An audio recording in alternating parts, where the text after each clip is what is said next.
पहले हम पढ़ेंगे लॉ ऑफ डिमांड पढ़ेंगे, फिर इसके बाद लॉ ऑफ सप्लाई पढ़ेंगे, फिर इसके बाद तीसरा मार्केट प्राइस डिटर्मिनेशन पढ़ेंगे, फिर इसके बाद इलास्टिसिटी ऑफ डिमांड पढ़ेंगे, meaning, type and factor affecting elasticity of demand. इसके बाद method for measuring the price elasticity और प्राइस इलास्टिसिटी ऑफ सप्लाई इंशाल्लाह हम कल पढ़ेंगे। इसके बाद type of elasticity of supply methods and इसके बाद हम समरी पढ़ेंगे। ठीक है, तो हमारा पहला topic law of demand. Law of demand कहते किसे हैं? ठीक है, लॉ ऑफ डिमांड में हम पढ़ते हैं कि other thing remaining same, for example income and other factor. ठीक है, when the prices increase the quantity demand for the demand for quantity will decrease. So there is a positive relationship between the price and the quantity demand. तो हम यहाँ पे क्या पढ़ते हैं कि हमारे प्राइसेस इंक्रीज होने से हमारी क्वांटिटी डिमांड क्या हो जाते हैं, हमारी क्वांटिटी डिमांड डिक्लाइन हो जाते हैं। ठीक है, फॉर एग्जांपल यहाँ पे डायग्राम में भी आप लोगों को शो किया गया है कि when the price is P2 and the quantity is Q2. So when the price increase from P2 to P1, the quantity demand also decreases from Q2 to Q1. ठीक है, इसी तरह जब P2 से P3 पे जाते हैं तो the quantity demand also increases from Q2 to Q3. So इससे हमें यहाँ ये पता चलता है कि there is a negative relationship between the prices and the quantity demand. Negative कैसे है कि कैसे है? इस तरह है कि हमारे प्राइसेस इंक्रीज होने से हमारे क्वांटिटी क्या हो जाते हैं, डिक्लाइन हो जाते हैं। तो इसकी वजह से हमारे जो डिमांड कर्व होते हैं हमेशा लॉ ऑफ डिमांड में नेगेटिवली स्लोप हो जाते हैं, जो कि यहाँ पे आपको शो भी किया हुआ है। तो आप यहाँ से अच्छी तरह समझेंगे इस चीज को। तो हम एग्जांपल लेंगे, for example price of apple rises from P2 to P1, the quantity demand decreases from Q2 to Q1. We already discuss this example. इसके बाद law of supply. Law of supply किसे कहते हैं? मैंने यहाँ पे लॉ ऑफ सप्लाई को पहले इसलिए लाया था कि आप लोग अच्छी तरह समझें कि law of demand and law of supply में क्या डिफरेंसेस है, इसका कर्व किस तरह आ जाते हैं। ठीक है, प्राइसेस और क्वांटिटी सप्लाई में क्या रिलेशनशिप है। तो इसको इसलिए मैंने सेकंड पे रखा था कि इन दोनों को साथ ही पढ़ने से आपको समझ में आएंगे कि इसका डिफरेंसेस क्या है। लाइक लॉ ऑफ डिमांड में हम पढ़ा था कि negative relationship between the price and quantity demand but other thing remaining same. इसी तरह हम लॉ ऑफ सप्लाई में भी यही पढ़ेंगे कि other thing remaining same, other factors जो भी होते हैं वो सब कंस्टेंट रहते हैं।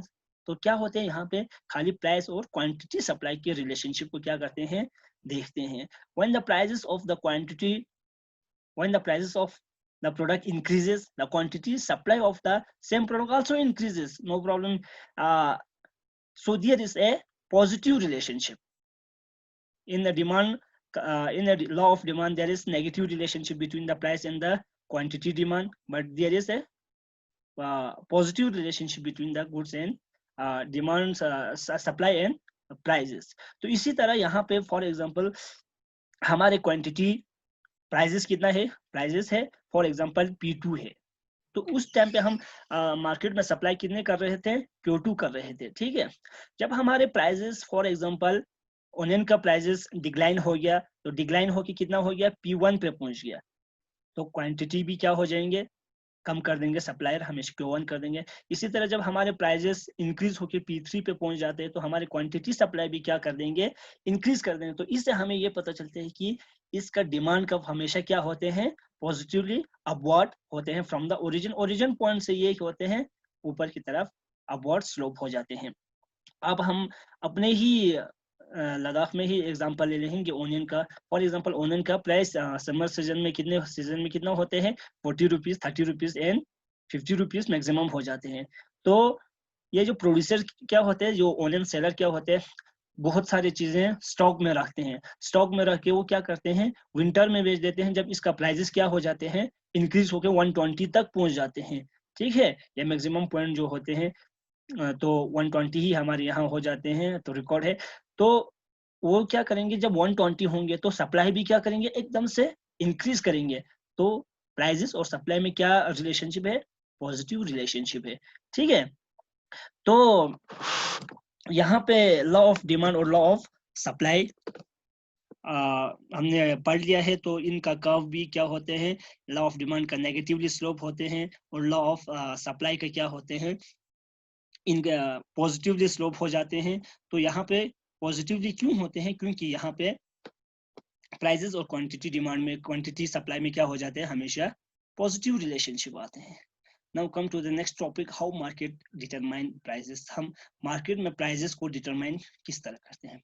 अभी हमने पढ़ा लॉ ऑफ सप्लाई भी पढ़ा, लॉ ऑफ डिमांड भी पढ़ा। इनका कर्व पॉजिटिव किसका होते हैं, नेगेटिव किसका होते हैं, ठीक है। जब हम इन दोनों को अलग अलग से पढ़ चुके हैं तो हमें मालूम है कि इनका कर्व किस तरह होते हैं, ये नेगेटिवली स्लोप क्यों है और लॉ ऑफ सप्लाई का कर्व पॉजिटिवली स्लोप क्यों है, ये दोनों हमने डिस्कस कर चुके हैं। तो जब ये दो कर्व एक दूसरे के साथ क्या करते हैं, इंटरेक्शन करते हैं, तो जिस पॉइंट पे भी ये दोनों मिल जाते हैं तो वहां पे हमारे क्या होते हैं, इक्विलिब्रियम फॉर्म डिटरमाइन होते हैं।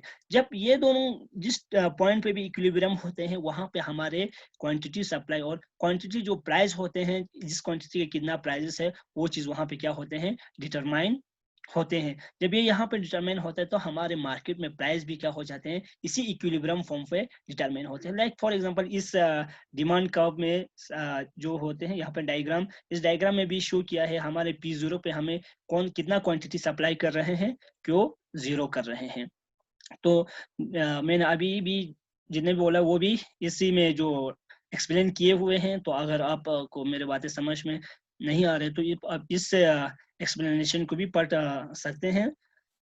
तो इसके बाद मीनिंग ऑफ इलास्टिसिटी है। मीनिंग ऑफ इलास्टिसिटी बहुत ही एक इम्पोर्टेंट कंसेप्ट है, इस चीज को समझना। अगर इस चीज को आप अभी नहीं समझेंगे तो बाद में आगे जाके यूजी से फिर पीजी जाएंगे, पीजी से आप पीएचडी करेंगे तो वहां पे भी आपको ये चीज प्रॉब्लम क्रिएट करेंगे। यूजी में बहुत सारे थ्योरीज आते हैं, बहुत सारे, लाइक इंटरनेशनल इकोनॉमिक्स में बहुत सारी थ्योरीज है, इकोनोमेट्रिक्स में भी बहुत सारे मॉडल जो होते हैं, ठीक है, बहुत सारे कंसेप्ट है। तो वहां पे भी आपको इलास्टिसिटी का कंसेप्ट क्या हो जाते हैं, यूजेस होते हैं। तो अगर आपने इस टाइम पे इस चीज को समझा नहीं है तो आप वहां पे जाके क्या करेंगे, बहुत सारे प्रॉब्लम फेसेस करेंगे, क्योंकि वहां पे जाके ये खाली मीनिंग ऑफ इलास्टिसिटी नहीं आते, वहां पे जाके इस चीज को, इसका जो बहुत सारे डेरिवेटिव्स है वो चीजें होते हैं। तो वहां पे आप, अगर आपको मीनिंग पता नहीं हो तो डेरिवेटिव्स हम कहाँ से कर पाएंगे, नहीं कर पाएंगे। तो आप कोशिश करना कि अभी से इकोनॉमिक्स में जितने भी कंसेप्ट है अभी से क्लियर करके आगे बढ़े, क्योंकि ये जो सब्जेक्ट इकोनॉमिक सब्जेक्ट है ये दूसरे सब्जेक्ट से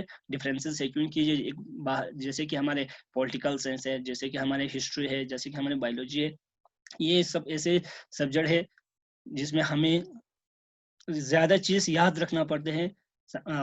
यहाँ पे समझना बहुत बहुत सारे छोटे छोटे चीजों को ही समझना पड़ता है, बाकी तो हमें जिसकी याददाश्त है वही ज्यादा करेंगे। तो इलास्टिसिटी ऑफ डिमांड, तो इकोनॉमिक्स में खाली कंसेप्ट को अंडरस्टैंडिंग बेस पे, अगर आपको अंडरस्टैंड नहीं है, आप कंसेप्ट क्लियर नहीं, आप आगे जाके कोई क्वेश्चन सॉल्व नहीं कर सकते, क्योंकि इकोनॉमिक्स रटिफिकेशन के ऊपर बेस नहीं होते हैं, ये अंडरस्टैंडिंग के ऊपर बेस होते हैं। तो आपको अपना अंडरस्टैंडिंग लेवल भी थोड़ा अपग्रेड करना है।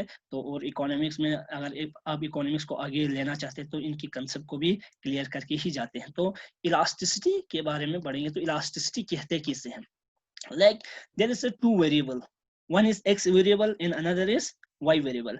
अगर आपकी एक्स वेरिएबल में चेंजेस आने से, आपकी एक्स वेरिएबल में चेंजेस आने से आपकी दूसरे वेरिएबल वाई के ऊपर कितना इफेक्ट डाल रहे हैं, ठीक है, वाई में चेंजेस आने से, एक्स में चेंजेस आने से वाई में कितना, वाई को कितना रिस्पॉन्स दे रहा है, ठीक है। तो इसे कहते हैं elasticity, responsiveness of one variable, change in one variable to change in one variable to another variable, ठीक है।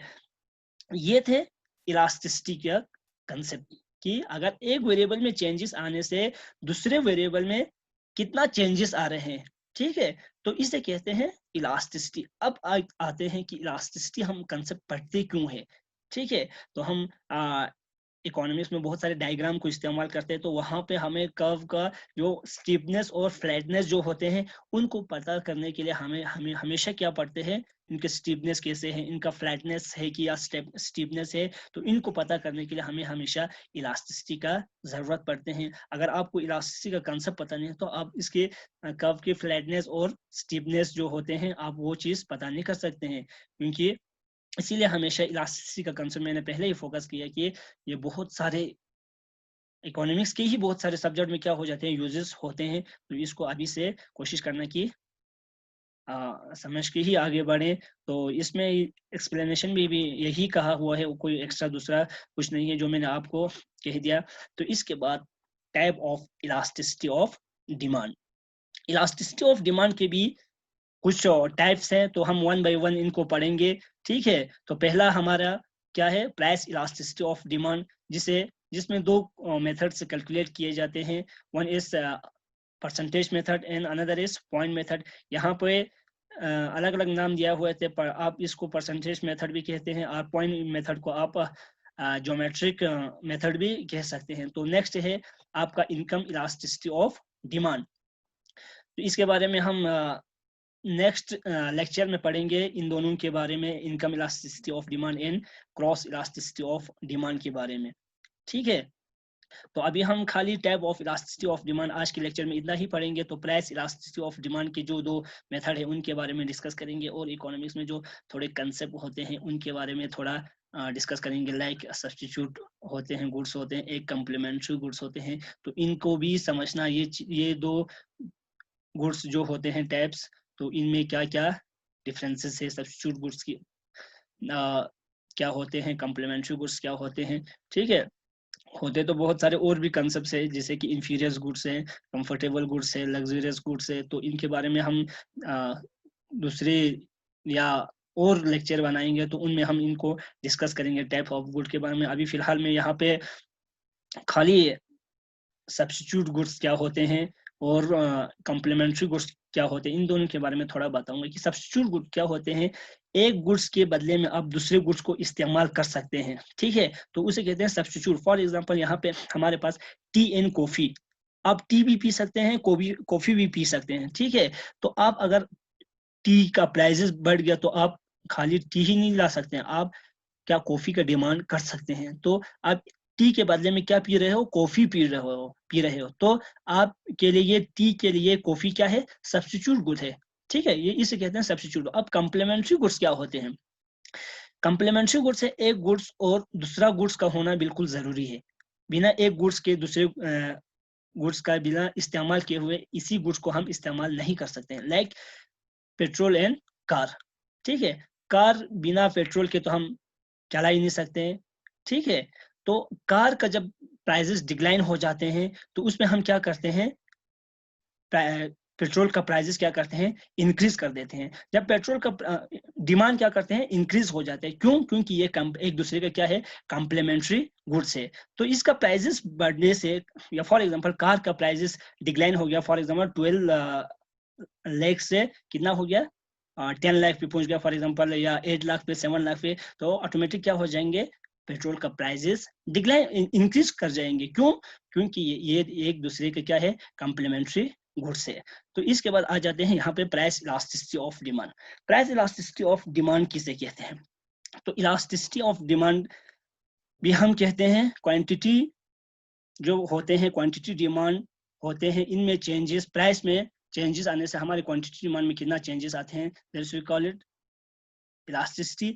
But price elasticity of demand में भी हम percentage change in quantity demand, हमारे प्रोपोर्शनेट कितना प्रोपोर्शनेट हमारे क्वांटिटी डिमांड में changes आते हैं, हमारे प्राइजेस में परसेंटेज प्राइजेस इन प्राइस समझो ना, प्राइजेस में कितना परसेंट चेंज आने से हमारे क्वांटिटी डिमांड में कितना चेंजेस आते हैं, वो हम प्राइस इलास्टिसिटी के ही बारे में पढ़ते हैं।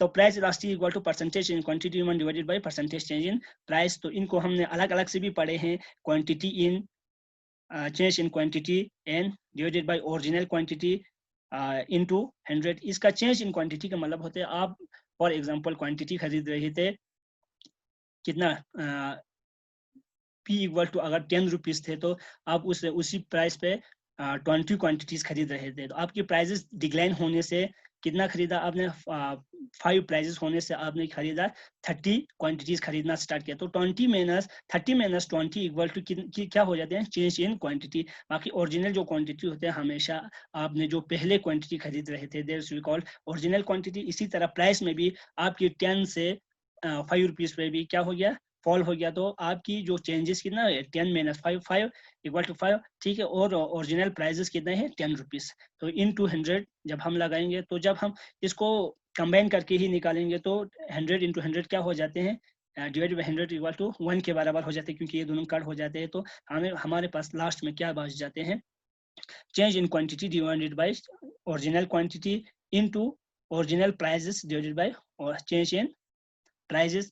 जब इनको हम एक और कंबाइन करके प्राइस इलास्टिसिटी ऑफ डिमांड के जब फार्मूला निकालते हैं, तो percentage change in quantity demand and percentage change in prices. तो इसके दो मेथड है कैलकुलेट करने की। तो पहला मेथड से परसेंटेज इलास्टिसिटी मेथड और ज्योमेट्रिक मेथड। तो परसेंटेज इलास्टिसिटी के बारे में आपके बारे में ये जो अभी ही आपके बारे में इसके बारे में एक्सप्लेन किया, तो यही होते हैं इसका मीनिंग जो मैंने पहले पढ़ा, percentage change in quantity demand due to percentage in own price of the commodity. इसी पर्टिकुलर कमोडिटी की प्राइसेस में चेंज आने से उसी पर्टिकुलर गुड्स की डिमांडेड में कितना चेंजेस आते हैं, ठीक है। That's we call it percentage method, ठीक है। तो इसको फार्मूला भी यहाँ पे एक्सप्लेन किया हुआ है, तो मैंने पहले भी आपको एक्सप्लेन किया था इसका फार्मूला, तो मैं यहाँ पे दोबारा इसको एक्सप्लेन नहीं करूंगा। तो यहाँ पे होते हैं, अगर आपकी गुड्स की सब्स्टिट्यूट अवेलेबल है, फॉर एग्जांपल आपकी टी की सब्स्टिट्यूट क्या है, मैंने बोला कि कॉफी है। अगर आपकी टी के लिए कॉफी सब्स्टिट्यूट अवेलेबल है, तो आपकी डिमांड क्या होंगे, इलास्टिक होंगे। क्यों, क्योंकि आप अब कॉफी के टी के प्राइसेस बढ़ जाने से आप कॉफी का भी डिमांड कर सकते हैं। तो आप कॉफी का डिमांड कर सकते हैं, तो इसका डिमांड क्या हो जाते हैं, इलास्टिक हो जाते हैं। अगर इसका सब्स्टिट्यूट गुड्स नहीं है, फॉर एग्जांपल आप ले सकते हैं दूसरा सॉल्ट, ठीक है, या वाटर आप ले लो, उसका कोई सब्स्टिट्यूट गुड्स नहीं है अवेलेबल, तो वाटर का जितने भी प्राइसेस होंगे आपको खरीदना ही होगा, ठीक है। तो ये होते हैं, इनका सब्स्टिट्यूट गुड नहीं होने की वजह से, सॉल्ट का नहीं होने की वजह से आप इसी गुड्स का डिमांड करना पड़ता है, तो ये हो जाते हैं डिमांड इन इलास्टिक रहते हैं, ठीक है। तो हमारा नेक्स्ट टॉपिक है ज्योमेट्रिक इलास्टिसिटी। ज्योमेट्रिक इलास्टिसिटी भी हम यही पढ़ते हैं कि percentage changes is quantity demand due to percentage changes in prices, but the differences is this की क्वांटिटी डिमांड जो हम परसेंटेज मेथड जो इस्तेमाल करते हैं और ज्योमेट्रिक इलास्टिसिटी जो मेथड्स होते हैं उनमें डिफरेंसेस क्या है। डिफरेंसेस खाली यही है कि ज्योमेट्रिक इलास्टिसिटी मेथड हमेशा हम जो स्मॉल क्वांटिटी जो चेंजेस आते हैं, small change in prices due to small change in quantity due to small changes in price, ठीक है। तो इन चीज को हम कैलकुलेट करने, स्मॉल चेंजेस को कैलकुलेट करने के लिए हम क्या इस्तेमाल करते हैं, ज्योमेट्रिक इलास्टिसिटी मेथड को क्या करते हैं, इस्तेमाल करते हैं। अदरवाइज हम परसेंटेज मेथड को भी इस्तेमाल कर सकते हैं, मगर जब स्मॉल चेंजेस आते हैं तब हम ज्योमेट्रिक इलास्टिसिटी पढ़ते हैं। तो यहाँ पे डायग्राम में भी शो किया हुआ है कि डाउनवर्ड स्लोप का जो जहाँ पे मार्क किया हुआ है कि यहाँ पे 10 पे होते हैं इलास्टिसिटी इक्वल टू इन्फिनिटी। तो ये काइंड ऑफ इलास्टिसिटी में हम पढ़ेंगे इनका ये जो इन्फिनिटी क्या होते हैं, ग्रेटर देन 1 क्या होते हैं, इक्वल टू 1 क्या होते हैं, लेस देन 1 इक्वल टू क्या होते हैं, इलास्टिसिटी इक्वल टू 0 जब होते हैं तो वहाँ पे क्या हो जाते हैं। तो हम काइंड ऑफ इलास्टिसिटी में जब ये पढ़ेंगे तब वहाँ पे पढ़ेंगे। तो आप यहाँ पे खाली डायग्राम में जो शो किया हुआ है आपको पता चलेंगे, यहाँ पे पॉइंट F जो है, F पॉइंट पे इक्वल टू 1 होते हैं। तो इससे जितने भी ऊपर है तो उसको अपर सेक्शन बोलते हैं, इससे नीचे को हम क्या बोलते हैं, लोअर सेगमेंट बोलते हैं। तो upper segment divided by lower segment जब हम निकालते हैं तो इससे हमें इसका क्या आ जाते हैं, ज्योमेट्रिक मेथड से इसका वैल्यू, इलास्टिसिटी का वैल्यू आ जाते हैं, ठीक है। तो हम एक ये कंपैरेटिवली जो परसेंटेज मेथड है, इससे कंपैरेटिवली ज्योमेट्रिक मेथड क्या है, ज्यादा हमें वैल्यूज को क्या देते हैं, एक्यूरेट वैल्यूज हमें प्रोवाइड करते हैं।